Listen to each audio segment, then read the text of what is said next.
Berlatar di sebuah keluarga kecil yang terdiri dari sepasang suami istri dengan seorang anak lelakinya, kehidupan mereka dikatakan jauh dari kata tentram dengan si ibu yang terlalu sering bersikap kasar, suka minum dan marah-marah, yang rupanya hal itu disebabkan karena si ayah telah berselingkuh dengan seorang wanita muda, membuat mereka sering berkelahi, meski itu dilakukan di depan mata kepala anaknya sendiri.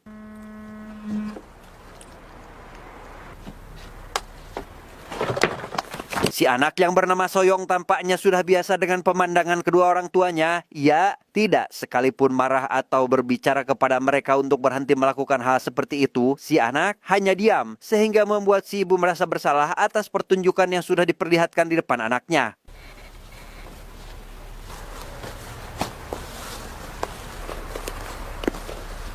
Setelah bertengkar dengan istrinya, si ayah pergi menemui selingkuhannya seorang penjaga toko, kemudian membawanya pergi untuk makan malam demi mepes ke yang atas karungsing yang terus saja dia dapatkan dari istrinya.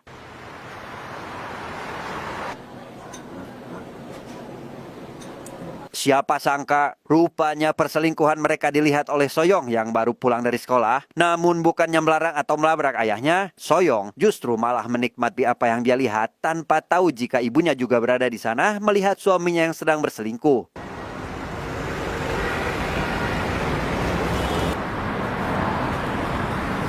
Setelah bertemu dengan si ayah, wanita penjaga toko yang bernama Yuli pun langsung pulang ke tokonya. Ia mulai melamun sambil membayangkan apa yang telah dia dan si ayah lakukan, yang tiba-tiba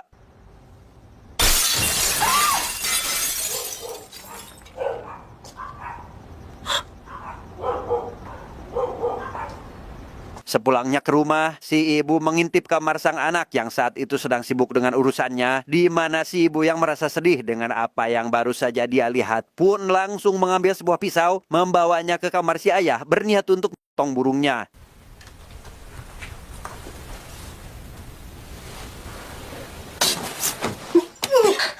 Gagal dengan si ayah, ibu pun memasuki kamar Soyong yang sedang tertidur lelap tanpa basa-basi. Ia langsung menyembelih burung Soyong dan memakannya saat itu juga.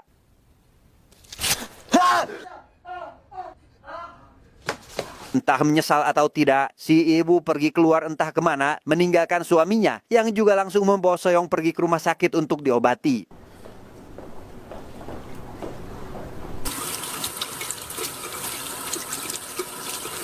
Selesai diobati dan dibawa pulang, Soyong tampak duduk termenung sambil memandangi burungnya yang tinggal separuh, di mana si ayah yang merasa khawatir pun terus saja memandanginya. Yang saking merasa bersalahnya, si ayah juga berniat untuk menyembelih burung kesayangan miliknya, namun tidak jadi karena mungkin ia sangat menyayanginya.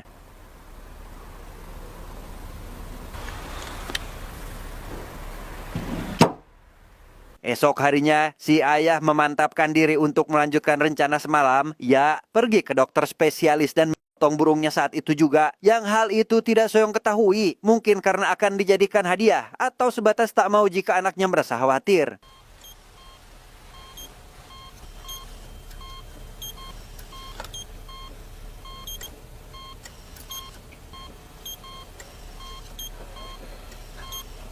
Yuli yang melihat si ayah saat ini sedang parkir di dekat tokonya pun langsung menghampirinya, di mana si ayah yang saat ini tidak memiliki burung memilih untuk mulai menjauh demi Yuli yang pastinya tidak akan pernah mendapat kebahagiaan darinya lagi.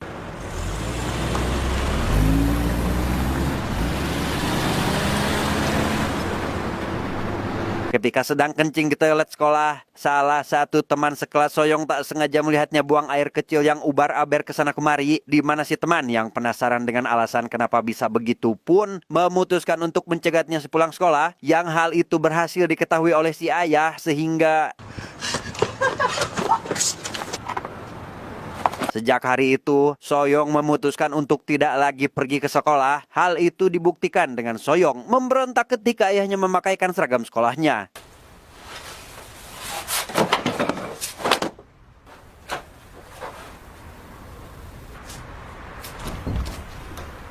Soyong kemudian pergi ke warung Yuli untuk belanja sesuatu, di mana Yuli malah menggodanya, yang hal itu membuat Soyong memutuskan untuk kabur saja dari sana.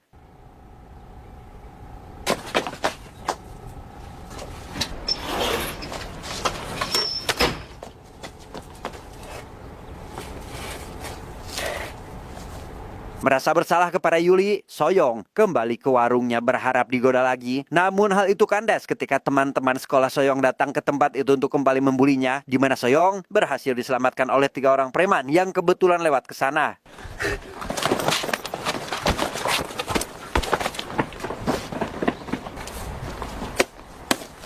Salah satu reman paling kuat atau bisa kita sebut si ketua terus saja memandangi kecantikan dan kemolekan Yuli yang aduhai. Sesekali si ketua menggoda Yuli dengan beberapa sentuhannya, di mana Yuli yang tak ingin disentuh pun menamparnya dengan Soyong, mencoba untuk menahan si ketua agar tidak bertindak terlalu jauh.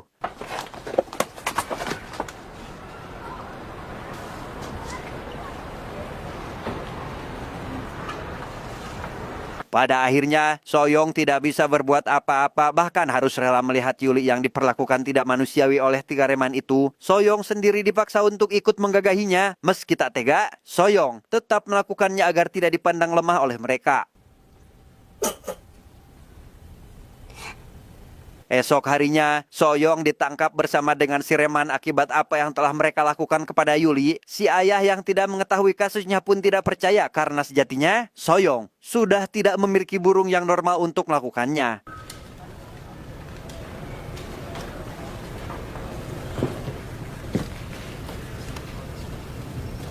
Demi membuktikan anaknya tidak bersalah, si ayah langsung membuka celana Soyong untuk memperlihatkannya kepada para polisi yang baru saja mempelorotkan celana luarnya. Soyong langsung menyerang si ayah saat itu juga.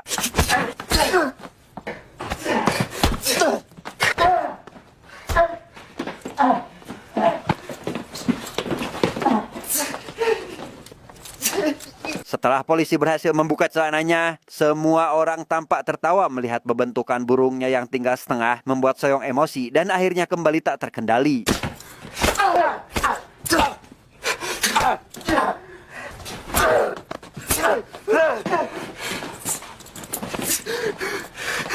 Sepulangnya ke rumah, si ayah yang merasa sedih berniat untuk mengakhiri hidupnya atas rasa bersalah yang kian tumbuh seiring berjalannya waktu. Namun karena terlalu takut, si ayah hanya bisa kembali menangis atas kejadian yang dia dan anaknya alami.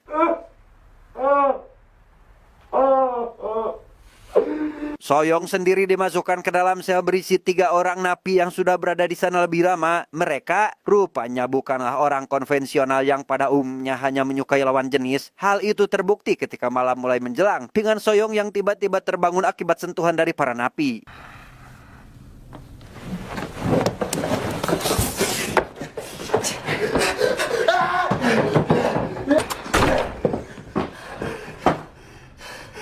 Kegaduhan yang terjadi memaksa sipir harus memindahkan Soyong ke ruang isolasi. Meski bukan dia yang salah, namun karena adanya sistem senioritas di dalam penjara, Soyong yang notabene tidak bersalah tetap harus menanggung akibatnya.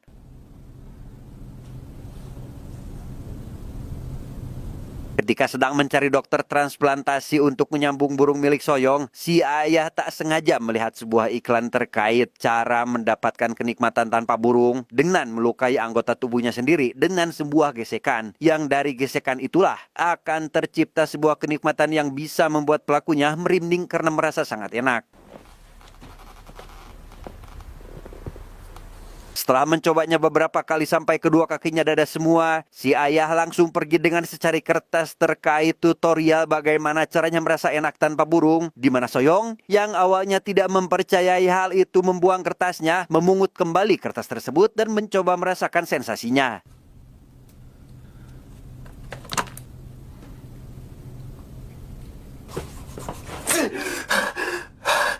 Beberapa hari berlalu, Soyong kini akhirnya bebas dari penjara. Ia mulai mempraktekkan tutorial yang dia dapat dari si ayah, merasakan kenikmatan yang luar biasa meski berakhir perih dengan anggota tubuh yang dada semua.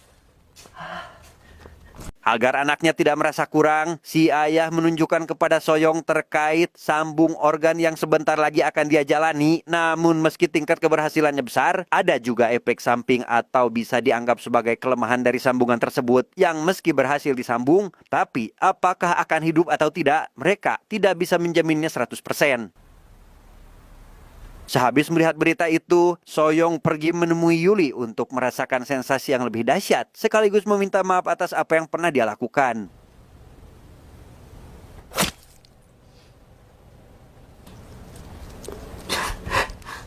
Setelah pertemuan itu, Soyong rupanya bersekongkol dengan Yuli untuk menjebak si ketua. Yuli membawa si ketua untuk menggodanya dan langsung burungnya saat itu juga.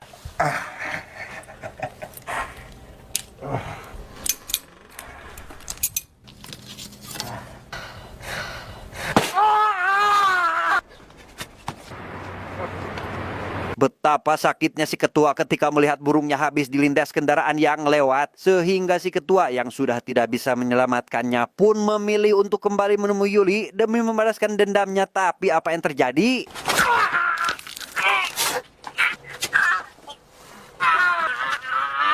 Soyong kembali ke rumah untuk mencari informasi lebih lanjut terkait transplantasi yang akan dia lakukan, di mana artikel dari rumah sakit Jerman dan Amerika membuat Soyong kembali bersemangat karena dokter di negara tersebut tidak pernah gagal dalam pekerjaannya.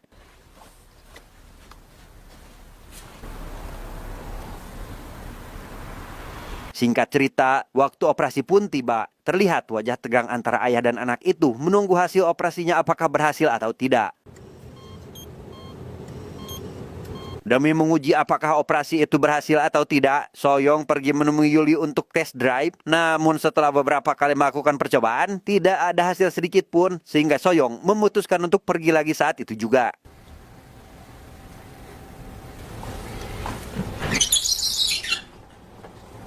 Beberapa hari berlalu, si ibu tiba-tiba saja datang kembali ke rumah dan dengan tidak tahu malunya, ia langsung pergi ke kamar untuk beristirahat, membuat Soyong dan ayahnya hanya bisa memandanginya.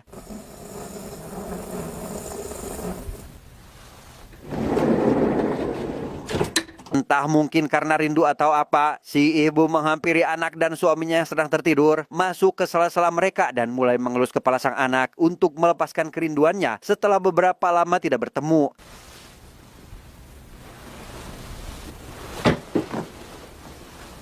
Namun yang menjadi kejutannya adalah burung Soyong tiba-tiba saja bereaksi, membuat si ayah hanya bisa membelalakan mata saking merasa terkejutnya.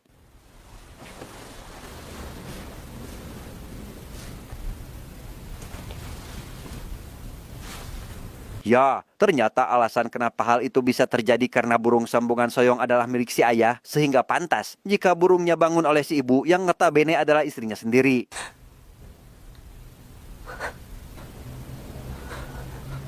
Meskipun aneh dengan hal itu, Soyong rupanya diam-diam merasa senang karena sudah bisa menjadi pria sejati seperti dulu.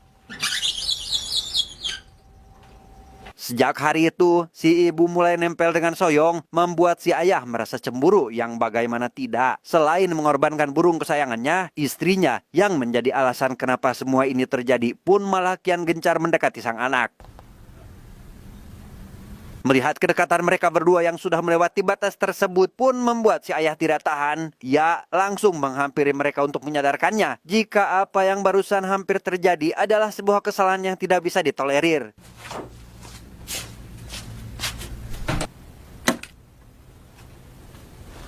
Dari kejadian itu, Soyong langsung mengurung dirinya di kamar, sementara kedua orang tuanya terlibat cekcok yang pada akhirnya si ibu tetap memaksa masuk ke kamar Soyong untuk memberikan kasih sayang yang terlalu berlebihan.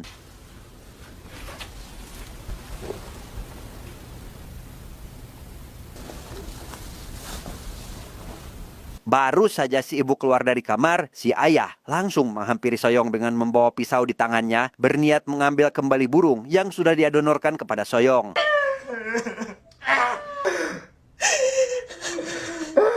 Di tempat lain, Yuli didatangi oleh si ketua Reman yang membawa sebilah pisau di tangannya, yang ternyata hal itu dia lakukan demi mendapatkan sensasi seperti sebelumnya, di mana Yuli memberikan hal itu tanpa sadar jika Soyong melihat mereka dari luar toko. Di rumah, si ibu berniat untuk pergi lagi menemui Soyong di kamarnya, di mana hal itu dicegat, dihentikan oleh si ayah dengan cara yang lebih parah, karena kali ini dia memegang senjata di tangannya. Mendengar suara tembakan, Soyong segera pergi mencari sumber suara tadi yang betapa terkejutnya dia ketika melihat ayah dan ibunya sudah mati bersimbah darah di atas tangga, sehingga Soyong yang merasa jika itu semua adalah ulah dari seekor burung pun memutuskan untuk membunuh burungnya, meski sebenarnya hal itu tetap akan percuma saja. Bagaimana tidak, ayah dan ibunya sudah pergi dan jika Soyong kehilangan burung, maka dia tidak akan bisa melanjutkan kehidupan normalnya lagi.